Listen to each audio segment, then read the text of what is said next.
shall mighty find in her his perfect shrine. In her, that stands for Savitri, his shrine. He stands for Satyavan. Therefore, Savitri is the perfect shrine for Satyavan to live in, to dwell in. Actually, it is the God of love who finds in the human poised divine Savitri a perfect shrine. She is the perfect shrine for the God of love to dwell in. He finds it as his natural home where he can move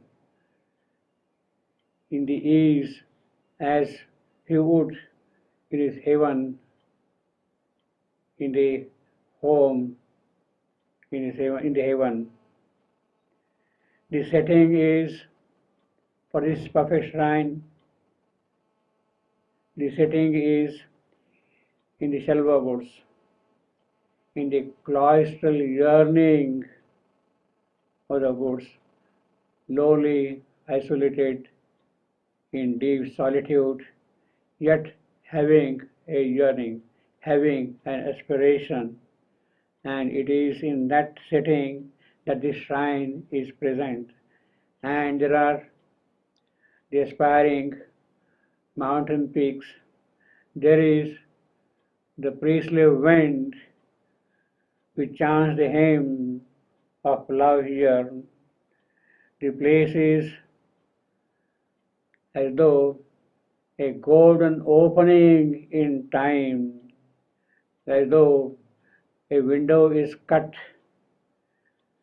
in it to look into eternity. To this shrine, one could look into eternity. In time, a window is cut, a door is opened to step into eternity. Here, hours move not towards grief and pain. In the shrine, there is happiness, there is joy, there is satisfaction, there is comfort, there is ease, and the hours of time do not move towards grief and sorrow and suffering. Therefore, it is also a very ideal shrine for the God of love to dwell in. In that place is built a perfect shrine. It is there, the shrine, since the heavenward urge of man rose, since heavenward aspiration began in him. It is from time immemorial that the shrine is existing in the cloistral woods, raising the aspiration of man to the divine. Here, with the suddenness with which the divine descent takes place, unexpectedly, without calculation, without any foreknowledge, in the suddenness with which the divine descends here, comes down here, in that way came suddenly the God of love to Savitri. The meeting of Satyavan and Savitri was an unplanned meeting. They did not date. It happened. Savitri was in her quest, going from place to place, through different lands and countries, through different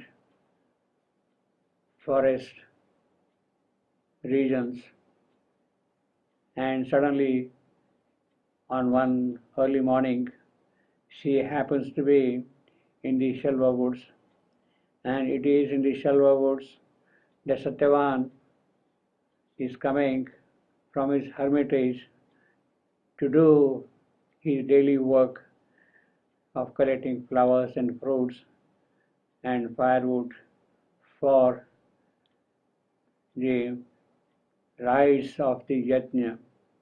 And to conduct the rites of the yajna, he is coming early in the morning to the forest. Savitri, in her quest, is also coming to the same place. They meet suddenly, and they recognize at once each other's identity. The identity which was there right from the beginning of this creation.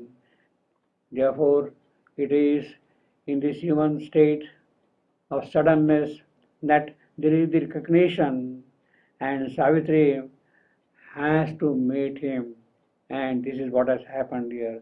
She must also meet, of course, she has to meet God of love. She has to meet Satyavan. She must also meet God of death. She must meet death 1 year after their marriage. On the day, exactly 1 year after the marriage, Satyavan must die. Savitri must meet death. That also happens in the same cloistral woods, in the same place where they are met here for the first time. Death here being since the heavenward aspiration of man began. Death's presence is there right from the beginning, since the heavenward aspiration of man began. Death standing in the way of that aspiration. And it is that presence of death standing in the way of aspiration that has to go away, and therefore Savitri, immediately after meeting love, must meet on the completion of the full cycle of time, death. Love's full cycle of time she must complete and confront death. That is also going to happen in the same place, in the destined place. Her young, large hidden spirit flew back in time, voyaging through worlds of thought, to the skies of thought. Voyaging, she is recollecting the entire past. She is recognizing in that memory of the past their meeting and what is going to happen now. She is in that perfect shrine. She is a priestess of immaculate ecstasies. She has to meet God of love, and she has to offer her worship to the God of love. She is a priestess of immaculate ecstasies, offering herself to the God of love. Her body is like a parable of dawn.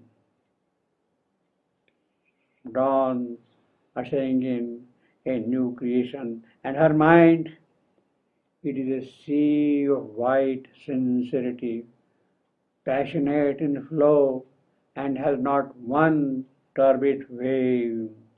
Such is the niche for the veiled divinity.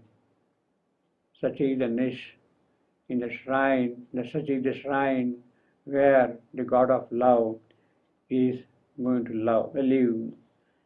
Love in Savitri's heart is wider than the universe.